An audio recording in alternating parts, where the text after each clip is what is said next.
everyone, welcome to Arpita's Cuisine.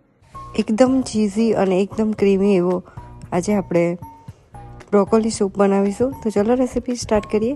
આવી જ નવી રેસીપી જોવા માટે મારી ચેનલને સબસ્ક્રાઈબ કરી લેજો અને બાજુમાં રહેલા બેલ આઇકનને પ્રેસ કરી લેજો એટલે રેસીપીનું નોટિફિકેશન તમને જલ્દીથી મળી જાય. ફેસબુક પેજ અને ઇન્સ્ટાગ્રામ ઉપર ફોલો કરવાનું ના ભૂલતા.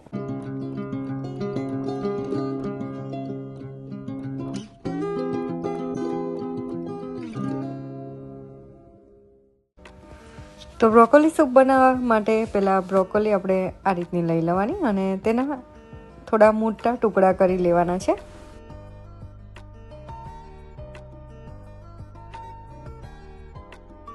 બ્રોકોલીનો જે દાંડીનો ભાગ હોય તેને પણ આપણે કાપીને લઈ લેવાની.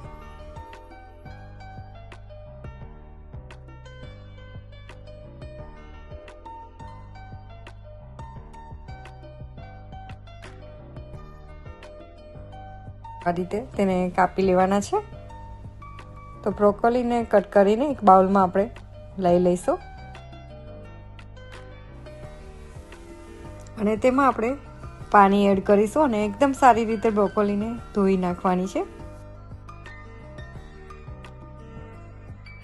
થોડું મીઠું એડ કરીશું અને થોડીક વાર માટે મીઠાવાળા પાણીમાં રાખી દઈશું.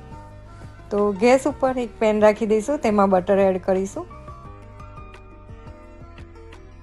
બટર ઓગળી જાય એટલે તેમાં 1 ચમચી જેટલું લસણની પેસ્ટ એડ કરીશું.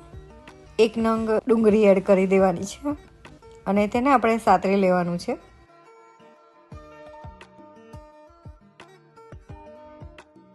હવે તેમાં આપણે જે પાણીમાં પલાળેલી બ્રોકોલી હતી તે અંદર એડ કરીશું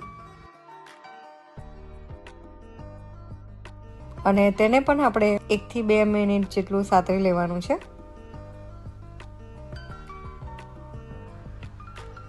તો થોડું પાણી એડ કરીશું અને તેને મિક્સ કરી લેવાનું છે.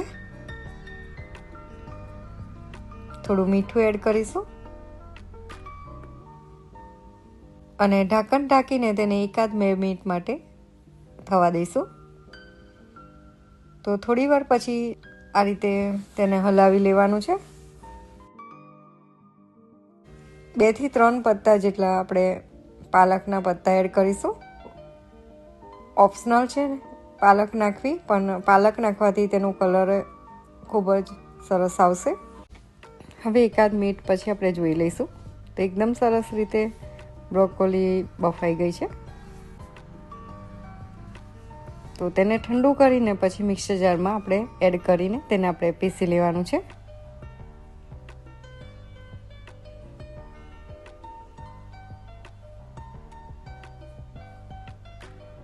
તો એકદમ પેસ્ટ તેને બનાવી લેવાની. તો આ રીતની એકદમ સરસ એવી પેસ્ટ બનાવી લેવાની છે. તો એક પેન લઈ લઈશું, તેમાં બટર એડ કરીશું. બટર ઓગળી જાય એટલે મેંદાનો લોટ એડ કરીશું. તો 2 ચમચી જેટલો મેંદાનો લોટ એડ કરવાનો છે અને તેને સાતરી લેવાનું છે. અડધી મિનિટ માટે તેને આ રીતે સાતરી લેવાનું છે.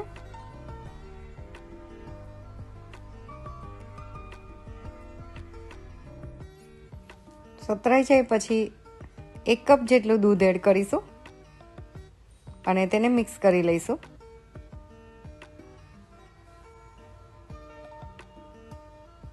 બે થી 3 ક્યુબ ચીઝના એડ કરીશું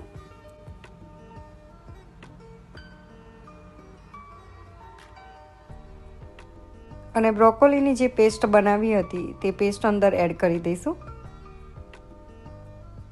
તો મિક્સર જારમાં થોડું પાણી એડ કરીને તેને સારી રીતે મિક્સ કરીને પછી એડ કરી દઈશું.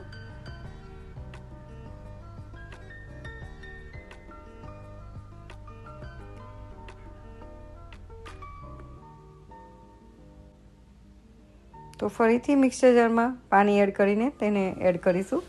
તો 2 કપ જેટલું આપણે પાણી એડ કર્યું છે.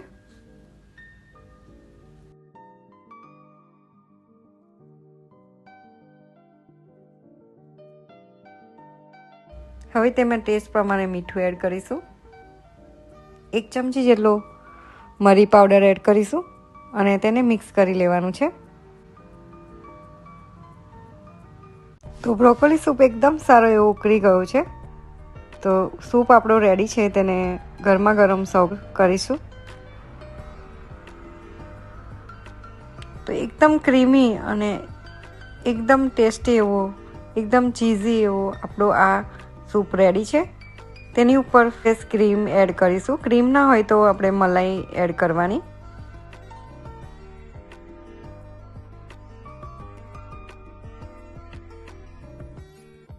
તો તમને રેસીપી કેવી લાગી પ્લીઝ લાઈક કરજો, શેર કરજો અને કમેન્ટ બોક્સમાં મને જરૂરથી જણાવજો.